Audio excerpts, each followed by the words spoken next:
Guys, medyo excited ako today. And alam niyo bakit? Well, nakarating na ang pinahiram sa aking Xiaomi 12K. So, it's one of the latest from Xiaomi. And of course, guys, this is only released in China muna, by the way. And baka hanapin niyo ang global version. Hindi muna lalabas ang global version until probably Spring Festival, based on what I know. So, naglabas si Xiaomi ng tatlong variant, no? Xiaomi 12X, Xiaomi 12, and Xiaomi 12 Pro. So, ang meron natin dito is the 12 and what we can say is the non-Pro version, the smaller sibling of the Pro version. So, tara, buksan natin.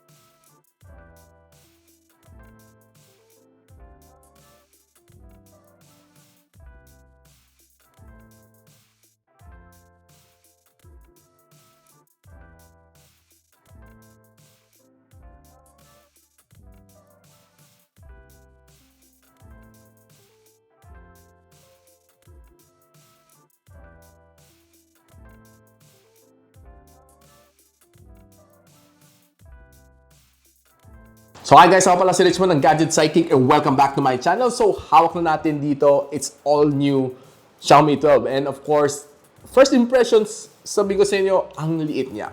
It takes me back to Xiaomi 5 or what we call the Mi 5 back then. Ang liit niya guys, tinan mo, halos grip ko yung buong phone, no? Wala akong problema. And it used to be mga, nung ano pa yun mga nasa 5.7 incher pa lang screen noon and ang kapal-kapal ng bezel back then sa mga Xiaomi 5 series, no? Tapos meron pang yung button dito sa ilalim, home button, no? That was back then. Now, ngayon, halos bezel-less na. Kita natin, no? Halos walang kanto and everything has changed so much since the Xiaomi 5. Well, of course, except the size. Lumiit ngayon ang phone natin. Now, the all-new Xiaomi 12 has a latest Snapdragon na chip, Snapdragon 8 Gen 1, na alam natin it's the best that Qualcomm can offer at the moment and masasabi ko siya, it's really blazing fast. Okay? So ngayon, titingnan muna natin ilang benchmark na nakuha natin, no, from Antutu, and masasabi ko guys, it's really fast. It's the first time probably na nakakuha ako ng score na 922,000 points. So close to 1,000,000 points dito sa Antutu version 9.2.6. And masasabi ko, it's probably, grabe, mind blown ako dito sa score na to, no? So maybe in a couple of months more, kung naglabas ng Snapdragon 8 Gen 2, maybe masusurpassan niya ang 1,000,000 points dito sa Antutu benchmark. So checking some 3D points dito sa 3D Mark, no? For gaming naman, okay? So it has a 9,748 points sa wildlife. So, I'm sure gaming later would be really, really nice. Dito sa Geekbench, also my first time to get 1,000 points, no, sa single core, 1,173. Normally, sa Snapdragon 8 series, nakakuha ko ng mga 900 points sa single core. But this time, na-surpass na niya ang 1,000 mark. So, masasabi ko sa inyo guys, very smooth, no? As expected naman dito sa phone na ito, no? I expect nonetheless na sobrang smooth with 120Hz of screen refresh rate dito sa phone na ito. And of course, having that latest na Snapdragon chip inside. And of course, by the way guys, this one is also running on MIUI 13, yung latest, no, ni Xiaomi inside the Android 12. So, pag-usapan natin on a separate video other than this one. Itong phone na ito has a 6.28-inch na OLED display, 1 billion colors ang kaya reproduce, no? 120 Hz of screen refresh rate, Dolby Vision together with HDR10+, and ang kanyang max brightness is at 1,100 nits. Definitely very bright. So itong phone na ito is protected by the latest Corning Gorilla Victus. Definitely is more scratch resistance. And at the back is also glass finish. Hindi ko lang alam, no, kung anong Corning Gorilla Glass na grade ito. Probably 5 or 6. And ang gilid niya, no, is aluminum finish. So guys, one of the dangers dito sa phone na ito is sobrang dulas niya, no. So nung nilabas ko siya out of the box, so sabi ko sa inyo, almost nalaglag ko yung phone. So sobrang dulas niya. It almost slipped out of my phone. So sobrang dulas niya. So you might want to put on your protective case in case na ayaw nyo malaglagan yung phone. But of course, to use it bare is definitely the way to go. But sa sobrang dulas niya, I might put on a case dito sa phone na ito. So watching some movies here sa phone na ito, and of course, Netflix, YouTube, nilagay ko naman siya sa 4K and can say that the black is blacker. Very nice, very punch ang kanyang experience. And though maliit ang kanyang screen at 6.28, yun lang siguro the only downside dito sa phone na ito. Might you want to go for the Pro pretty soon. Gusto natin i-check, no? But overall, yung specs is almost the same dito sa 12. Yung Pro series to, except bigger screen and a little bit more improvement on the camera division. And of course, yung charging nga pala. And the experience might almost be the same dito sa Pro and sa non-Pro version ni Xiaomi 12. So guys, one of the problem dito no sa Xiaomi 12 and sa mga flagship ni Xiaomi is walang audio jack. So ako, being somebody who still likes to use mga wired na headphones, isa sa mga pinaka-problema ko yun, no? So, I brought myself this one kay Plexton, no? Na tawag niya is GS1 Mark II na 3-in-1 Type-C gaming audio plus charging adapter, no? So, what this does is pinapadali niya buhay mo. Though, extra cable, pero I think in terms of usefulness, madadagdagan itong ano mo, no? Yung user experience mo dito sa phone na ito. So, once na pinabit ko to, okay, what I can do is pwede ako magkabit ng aking favorite headphone jack. Aking favorite headphones. And at the same time, pwede ako mag-charge or mag-transfer ng data, or pwede ako magkabit ng USB Type-C na headphones. So, ano siya, no? 3-in-1 purpose, which for me, it's very helpful, no? So, try natin ngayon kung gagana nga ba siya, no? I-try natin dito sa aking Plexton na headphones. So what we can do is to connect tong favorite kong very, very ultra portable, no, na headphones ni Plexton. Okay? So, kita natin, no, lumitaw na ang icon dito. So, ang pwede natin gawin, magpatugtog tayo. And, tingnan natin, i-charge mo natin kung sasabay siya mag-charge. So, tatry natin ikabitan ng ng power, USB Type-C. Okay? Tingnan natin yung yung tamang port kasi meron isang pang headphones at isa pang charging. Okay?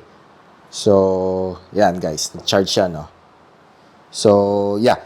So, yan ang pinaka-use nitong 3-in-1 Type-C gaming audio adapter ni Plexton na for me, very useful siya lalo sa mga devices na bago, mga flagship devices na nawawala ng audio jack. So, pwede mong isabay, makinig ka ng music with your favorite headphones, and mag-charge ka at the same time.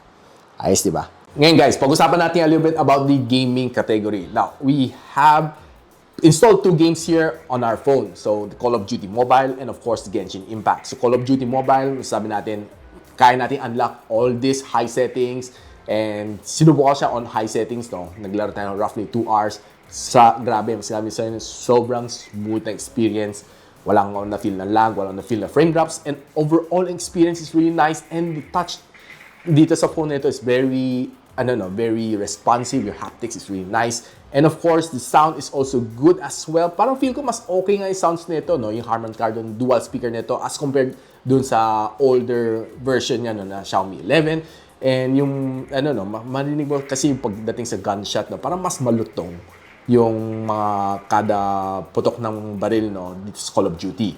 Now, on the other hand, sa Genshin Impact, masasabi ko hindi ko rin na-feel any lags, any frame drops. I think kahit any game sa iba mo dito sa phone na ito, kayang-kaya niya kasi it's, the latest Snapdragon 8 Gen 1. I don't expect less na kaya na i-perform lahat ng games na kaibabato mo sa kanya. Napag-usapan natin a little bit about the camera of this phone. Probably yun ang star dito sa phone na ito, no, the camera. So, meron siya 50MP aperture 1.9 na main sensor, no. Then, of course, sinundan siya na 13MP na ultra-wide lens, 5MP na telephoto macro lens, and sa harap niya, no, meron siyang 32MP na front selfie shooter.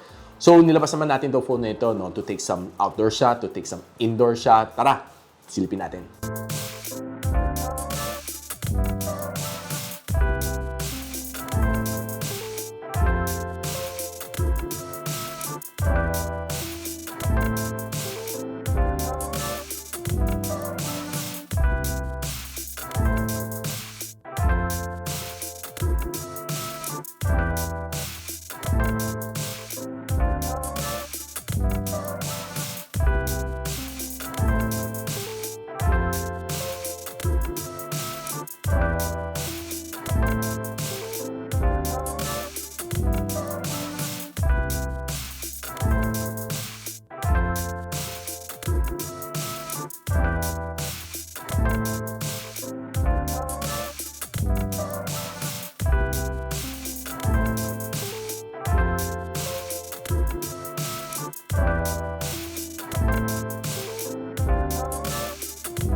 So overall, masasabi ko sa camera performance, so okay siya outdoor, okay din siya sa indoor. There's only two things no na napansin ko dito sa camera na ito. No. One is yung saturation niya, no, parang oversaturated, over OA, no, yung mga colors niya. Yung green na nakikita ko is medyo faded green, pero pagdating dito sa camera nito, mga camera shots, it's parang sobrang tingkad ng green. So parang yung saturation niya is masyadong calibrated. Kahit nakapatay pa yung AI, oversaturated pa rin ang mga pictures, no? Mga colors dito sa phone na ito.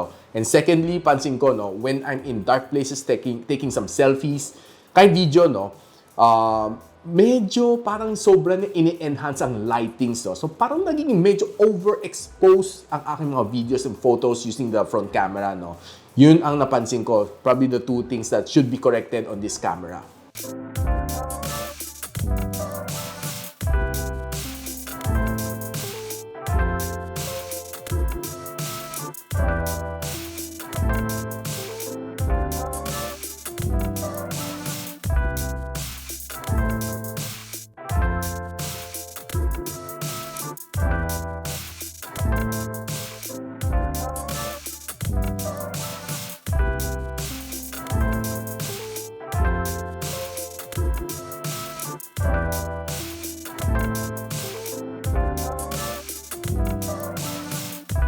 So, tinry natin yung video camera of this phone. Pinagsabay natin. So, front and rear camera, sabay natin ng binivideo. So, yung rear, masasabi ko sa'yo, stable, smooth, okay? Hindi siya matagtag. Gamit ko ang aking kamay, no? Then, yung front naman, nung sinabay ko, medyo shaky siya. So, I think yung EIS, no, only works on one camera at one point, no? Hindi mo pwede pagsabayin. Now, nung hiniwalay ko sila, standalone lang si front camera, no? Tinry ko naman siya. And smooth naman siya nung sarili lang siya. Pero nung pinagsabay mo, medyo hindi siya ganun ka-stable. But the rear camera, masasabi ko siya, is definitely nice. Yung mga videos niya, punchy. And of course, very nice ang reproduction ng colors. Medyo oversaturated nga lang din talaga. So itong phone na ito, meron siyang 4,500 mAh of battery inside this phone. And of course, kaya namang support up to 67 watts of fast charging. Now, sabi ni Xiaomi, kaya na magtapos ng 100%, no, from 0 to 100 in 39 minutes based on their laboratory. Pero based dito sa aking studio, dinay natin down to 14% and chinarge ko pabalik ng 100. So nagtapos tayo in 48 minutes. Take note.